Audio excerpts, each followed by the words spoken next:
Bonjour peuple de Dieu, c'est un nouveau jour que le Seigneur nous accorde.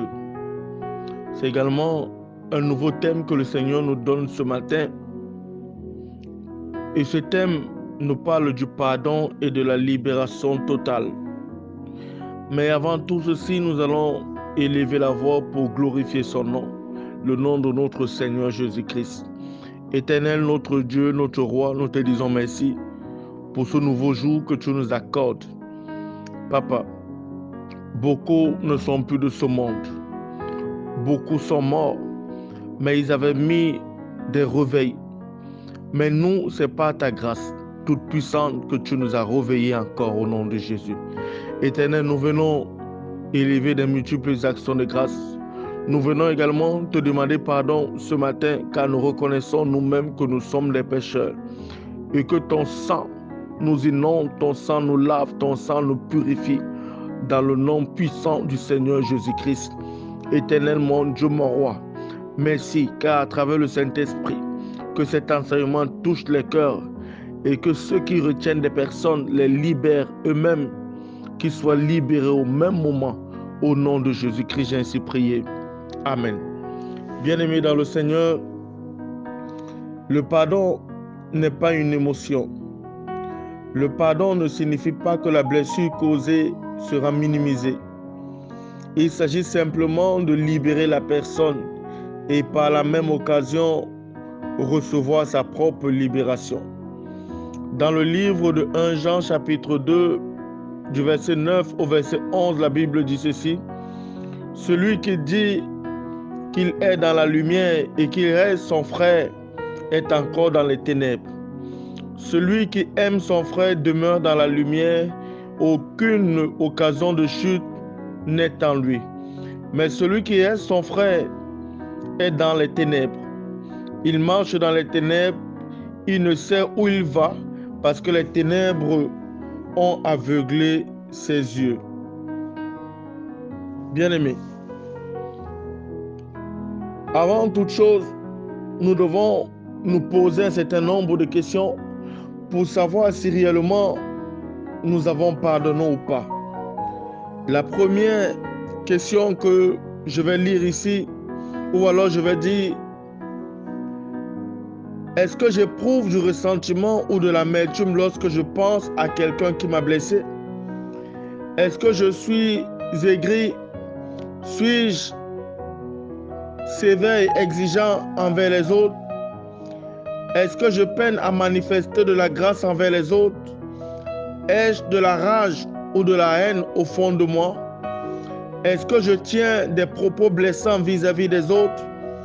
Est-ce que je reviens souvent sur des blessures vécues dans le passé? Est-ce que je parle régulièrement de personnes qui m'ont blessé? Suis-je amer ou en colère? Est-ce que je transpose le blâme des personnes qui m'ont blessé sur les autres, personnes innocentes? Est-ce que je fais de nouvelles victimes? Est-ce que je cherche à contrôler les gens autour de moi? Est-ce que je parle régulièrement des choses négatives? Ou suis-je quelqu'un de positif? Est-ce que je parle régulièrement de mes blessures du passé?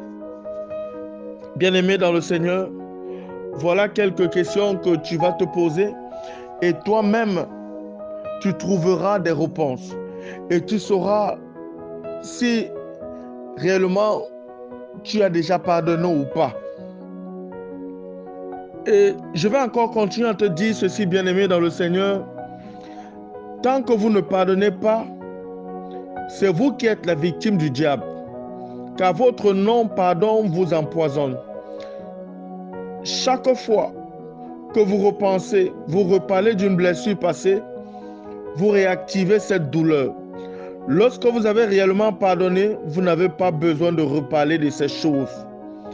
Le pardon n'implique pas que vous soyez amis avec les personnes qui vous ont blessé. Peut-être même devez-vous vous tenir à distance d'une relation dite toxique.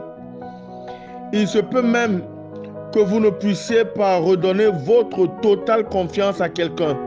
L'importance n'est pas là, mais bien dans le pardon sincère et réel que vous accordez à l'autre. Bien-aimé, tant que je ne pardonne pas, je suis moi-même prisonnier. Tant que je ne libère pas mon cœur, je reste prisonnier. Et je vais vivre dans le regret. Je vais totalement me déconnecter de la parole de Dieu. Or, la parole de Dieu me recommande de pardonner. Dieu nous a instruits de pardonner. C'est même un commandement, bien-aimé. C'est également l'amour. Le pardon aussi, c'est aussi l'amour. De pardonner et de libérer tout cela. Si nous pardonnons, nous pouvons laisser le péché dans le passé et de ne pas chercher à faire de nouvelles victimes. Bien-aimé, je vais te dire autre chose.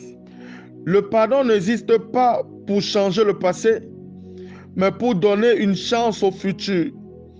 Il n'existe pas pour effacer ce qui s'est passé, mais pour écrire un nouveau futur. Un autre futur par la grâce de Dieu est possible. Bien-aimé, je t'exhorte ce matin à pardonner.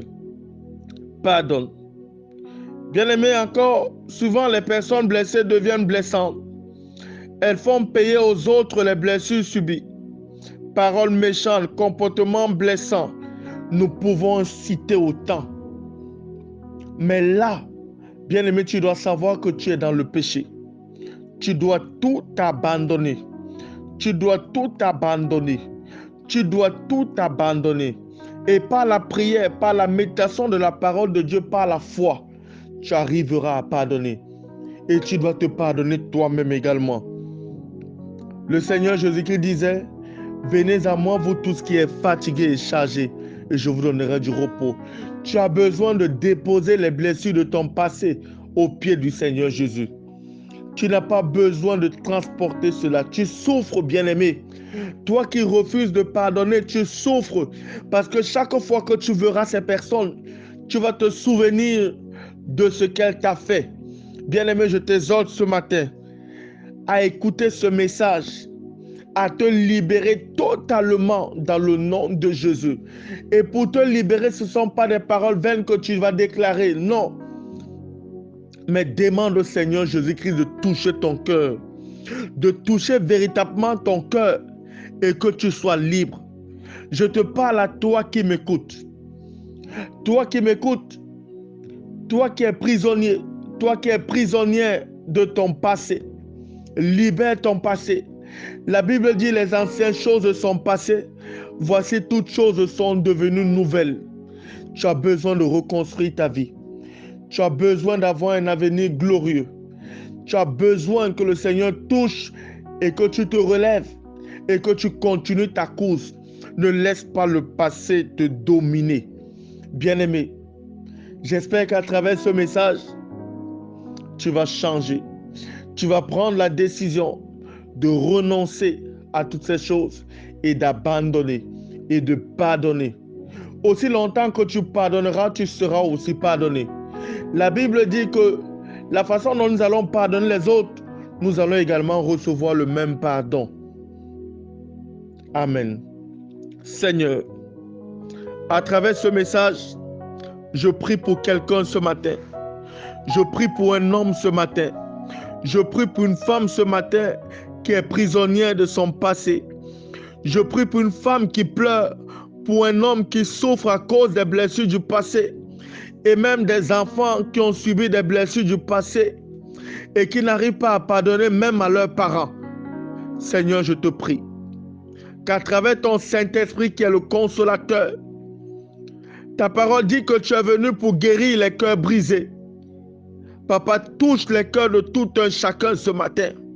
Tous ceux-là qui vivent ce trouble, tous ceux-là, mon Dieu, mon roi, qui n'arrivent pas à pardonner. Papa, touche les cœurs et qu'ils pardonnent dans le nom de Jésus. Éternel, mon Dieu, mon roi, je glorifie ton nom, car je sais que tu as touché le cœur de quelqu'un. Quelqu'un qui a besoin d'avancer, quelqu'un qui a besoin de voir ta lumière. Éternel, mon Dieu, mon roi, je te dis merci, car c'est dans le nom de ton Fils, le Seigneur Jésus-Christ, j'ai ainsi prié. Amen.